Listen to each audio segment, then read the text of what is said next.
गियान गैया खालि सिगि सग'आव बुनाय सोनाय दाबि धमखि बेखौल' बिथांमोना बुजियो।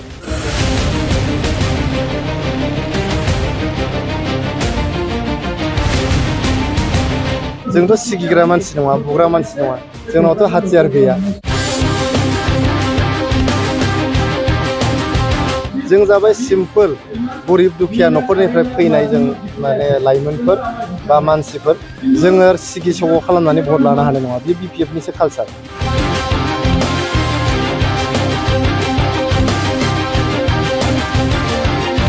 जोंनि कालचारा जाबाय रायजोनि गेजेराव थानानै रायजोजों मेल मिटिं खालामनानै रायजोनि साजेसन लानानै बिथांमोननि आशीर्बाद लानानै अननाय लानानै बिथांमोननि गोसोखौ जय खालामनानैसो जोङो राजखान्थि खालामगासिनो दं।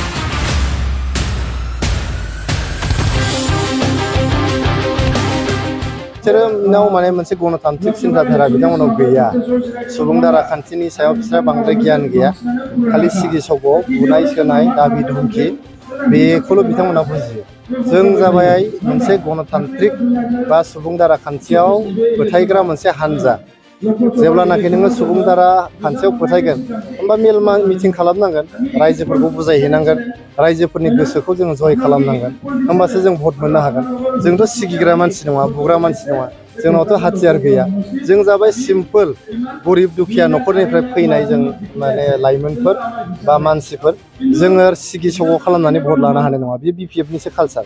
जोंनि कालचारा जाबाय रायजोनि गेजेराव थानानै रायजोजों मेल मिटिं खालामनानै रायजोनि साजेसन लानानै बिथांमोननि आशीर्बाद लानानै अननाय लानानै बिथांमोननि गोसोखौ जय खालामनानैसो जोङो राजखान्थि खालामगासिनो दं। बिसोरनाव माने मोनसे गणतान्त्रिक सिन्ताधारा बिथांमोनाव गैया। सुबुं दाराखान्थिनि सायाव बिसोरहा बांद्राय गियान गैया। खालि सिगि सग'आव बुनाय सोनाय दाबि धमखि बेखौल' बिथांमोना बुजियो। जों जाबाय मोनसे गणतान्त्रिक बा सुबुं दाराखान्थियाव फोथायग्रा मोनसे हान्जा। जेब्लानाखि नोङो सुबुं दाराखान्थियाव फोथायगोन होमबा मेल मिटिं खालामनांगोन, रायजोफोरखौ बुजायहैनांगोन, रायजोफोरनि गोसोखौ जोङो जय खालामनांगोन, होमबासो जों भट मोननो हागोन। जोंथ' सिगिग्रा मानसि नङा, बुग्रा मानसि नङा, जोंनावथ' हाथियार गैया। जों जाबाय सिम्पोल गरिब दुखिया न'खरनिफ्राय फैनाय जों माने लाइमोनफोर बा मानसिफोर जोङो सिगि सग' खालामनानै भट लानो हानाय नङा। बे BPFनिसो कालचार। जोंनि कालचारा जाबाय रायजोनि गेजेराव थानानै रायजोजों मेल मिटिं खालामनानै रायजोनि साजेसन लानानै बिथांमोननि आशीर्बाद लानानै अननाय लानानै बिथांमोननि गोसोखौ जय खालामनानैसो जोङो राजखान्थि खालामगासिनो दं।